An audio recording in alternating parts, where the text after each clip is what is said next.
Halo, selamat datang di channel Pukul 12. Kali ini saya akan menceritakan sebuah kasus kematian seorang gadis kecil yang tiba-tiba menghilang tanpa jejak dari kamarnya. Namun, 9 hari kemudian, mayatnya ditemukan tidak pernah meninggalkan kamarnya. Kasus ini menimbulkan banyak spekulasi dan sempat menggemparkan Meksiko. Untuk kisah lebih jelasnya, mari kita dengar ceritanya.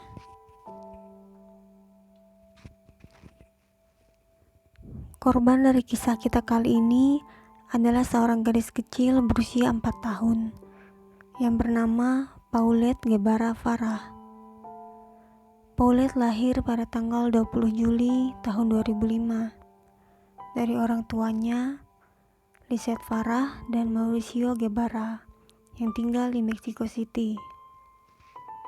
Paulette memiliki seorang kakak perempuan berusia 7 tahun yang juga bernama Lisette. Meskipun kedua orang tuanya telah berpisah, namun Paulette yang tinggal dengan ibu dan kakak perempuannya hidup dalam kenyamanan. Kedua orang tuanya terbilang sukses dalam pekerjaan. Ibunya adalah seorang pengacara dan ayahnya seorang pengusaha. Paulette lahir dalam usia kehamilan 25 minggu. Kelahirannya yang prematur membuatnya tumbuh dalam keadaan kurang sempurna. Ia memiliki cacat fisik di mana ia tidak bisa bergerak tanpa bantuan dan hampir tidak bisa berbicara. Namun Paulette kecil tetap tumbuh menjadi anak yang ceria. Paulette berusia 4 tahun kala kasus ini terjadi, yaitu pada tahun 2010.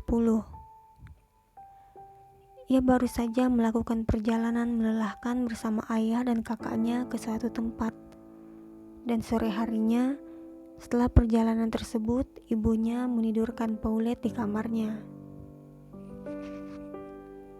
Keesokan harinya pada Senin tanggal 22 Maret 2010, setelah mengantarkan sang kakak untuk berangkat sekolah, salah seorang pengasuh, Erika, masuk ke kamar Paulette untuk membangunkannya. Tetapi ia menemukan tempat tidurnya dalam keadaan kosong. Erika yang panik memberitahu sang ibu dan mereka mulai mencari Paulette ke seluruh bagian rumah. Ayahnya segera dipanggil dan keluarga Paulette yang saat itu tinggal di apartemen mencari keberadaan anaknya ke seluruh gedung. Dan setelah gagal ditemukan, mereka pun memanggil polisi. Polisi tidak menemukan jejak perampokan atau penculikan di dalam apartemen atau di wilayah gedung apartemen. Kamera-kamera pengawas di sekitar gedung apartemen pun tidak menunjukkan bukti bahwa Paulette dibawa keluar rumah. Sementara keadaan Paulette sendiri tidak memungkinkan dirinya meninggalkan rumah sendirian tanpa bantuan. Segera setelah Paulette menghilang, Kementerian Kehakiman Meksiko menerbitkan gambar dan informasi Paulette di media. Menjelang malam, informasi tentang Paulette telah menyebar luas di media sosial. Pada hari ke-7, Kementerian Kehakiman mengumumkan pemberlakuan larangan perjalanan kepada kedua orang tua Paulette, kakaknya dan para pengasuhnya, Erika dan Marta, karena mereka semua dinilai memberikan kesaksian yang salah dan tidak konsisten. Pada 31 Maret 2010, yaitu pada hari ke-9, jasad Paulette akhirnya ditemukan. Penyelidik kriminal saat itu sedang memeriksa rumah tempat tinggal keluarga tersebut ketika mereka mencium bau yang kuat datang dari kamar Paulette. Setelah diperiksa dengan seksama, dengan mengejutkan mereka menemukan tubuh Paulette di tempat tidurnya, terlilit selimut, terbaring di antara kasur dan tepi dari tempat tidur kayunya. Kepalanya menghadap ke bawah dan tubuhnya sudah mulai mengalami pembusukan. Otopsi juga mengungkapkan bahwa Paulette telah meninggal 5-9 hari sebelum ditemukan, dan pada tubuhnya tidak ada ditemukan tanda-tanda kekerasan. Saat ditemukan, Paulette menggunakan kain ortopedi yang dipasang di mulutnya. Alat tersebut biasa dipasang setiap malam untuk mencegah Paulette tidur dengan mulut terbuka. Polisi dan penyelidik menyimpulkan bahwa Paulette terjebak lama di antara kasur dan sisi tempat tidur pada malam hari dan mati karena lemas. Ada banyak kejanggalan dan keanehan dalam kasus yang menjadi perhatian publik. Orang tua Paulette mengklaim bahwa mereka telah mencari di sekeliling rumah dan gedung apartemen, walaupun yang sebenarnya hanya para pelayan yang melakukan pencarian. Ibu Paulette pun terus bersikap aneh selama penyelidikan. Ia bersikap dingin, tidak peduli, panik, marah, dan sesekali bercanda atas hilangnya anaknya itu. Dalam suatu wawancara, ia mengatakan bahwa Paulette mungkin telah diambil oleh makhluk luar angkasa atau Harry Potter. Ia juga sempat berkata, jika dia kehilangan putrinya, dia masih beruntung memiliki anak lagi.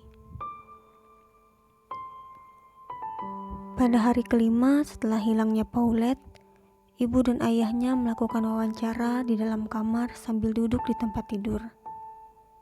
Pengasuh pun sudah beberapa kali merapikan dan memeriksa tempat tidur selama rekonstruksi yang dilakukan lebih dari 1 kali.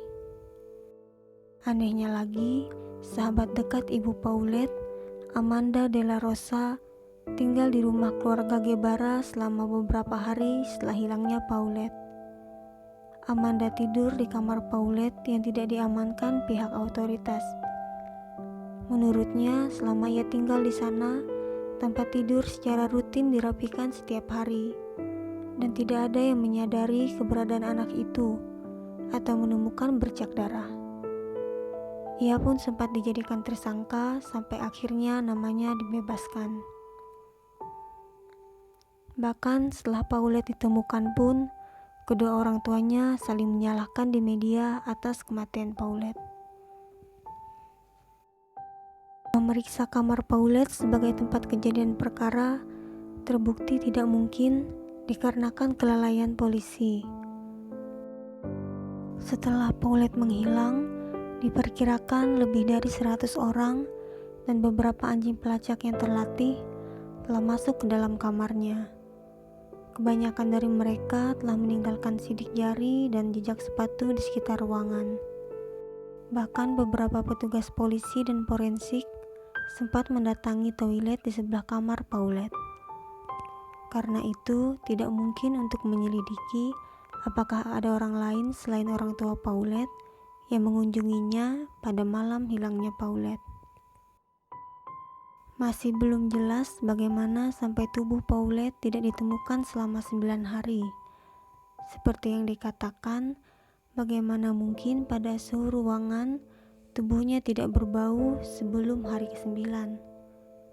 Di sisi lain, berdasarkan otopsi, ada kemungkinan yang mengatakan bahwa Paulette meninggal 4 hari setelah dia menghilang. Namun, di mana keberadaannya selama itu? Apakah ia terjebak selama berhari-hari sampai akhirnya meninggal secara perlahan-lahan? Di Meksiko sendiri ada 4 teori berbeda yang berkembang di masyarakat tentang kasus ini. Meskipun polisi akhirnya memutuskan kasus ini sebagai kecelakaan. Teori yang pertama mengatakan bahwa ibu Paulette, Lisette, yang telah membunuh anaknya. Lisette memang memiliki masalah kesehatan mental dan diduga mengasuh anak dengan gangguan perkembangan mulai menyulitkannya. Selain itu, beberapa komentar dan lelucon Lisette tentang penculikan makhluk luar angkasa membuatnya tampak sangat dingin dan acuh tak acuh di depan umum. Teori kedua yaitu penculikan bertahap. Banyak yang mengira bahwa keluarga itu melakukan penculikan demi uang, untuk mendapatkan publisitas dan uang. Media membayar dengan sangat baik untuk wawancara yang diberikan Lisette. Meski keluarga tersebut tinggal di lingkungan kelas atas, namun dikabarkan bahwa keuangan keluarga itu tidak sebaik yang terlihat, karena pengobatan Paulette membutuhkan biaya yang cukup besar. Menurut teori ini, Paulette pertama-tama disembunyikan di saluran udara, dan pipa pengatur suhu udara ditempatkan di depan mulut Paulette pada kain ortopedi yang membuat Paulette tercekik. Selanjutnya, Paulette akan dipindahkan ke tempat tidurnya di mana dia ditemukan. Teori ketiga, kakak atau pengasuh Paulette yang membunuhnya. Saudara perempuan Paulette, Lisette, diyakini sangat cemburu atas perhatian yang diterima adiknya. Pengasuhnya pun juga dianggap ada hubungannya dengan hilangnya Paulette, karena mereka membuat pernyataan yang sangat bertentangan saat diambil keterangan. Pengasuhnya itu telah beberapa kali mengatakan bahwa mereka mencari di antara kasur tempat tidur, sekitar tempat tidur, dan seluruh bagian kamar, namun tidak menemukan apa-apa. Teori keempat, kecelakaan. Teori inilah yang diyakini polisi. Paulette dianggap meringkuk di antara kasur dan tepi tempat tidur pada malam hari dan mati karena lemas. Ada beberapa selimut di tempat tidur dan pada tubuh Paulette. Hal inilah yang dianggap membuat tubuhnya tidak terlihat dan aroma busuk tidak keluar. Paulette dimakamkan pada 6 April 2010. Pemakaman dilaksanakan oleh ibu Paulette, sementara keluarga Guevara atau pihak ayah tidak diizinkan untuk hadir. 7 tahun kemudian, pada 3 Mei 2017, makam Paulette digali dan kremasi dilakukan, karena pihak otoritas menganggap tubuhnya tidak sebagai objek barang bukti lagi. Kasus menyedihkan ini masih terus dipertanyakan hingga saat ini. Mungkinkah kelalaian orang tua dan pengasuh yang menyebabkan kematian gadis kecil ini, atau ada hal mengerikan yang terjadi malam itu? Demikian kisah kita kali ini. Untuk mendengarkan kisah lainnya, klik like dan subscribe channel ini ya. Bye.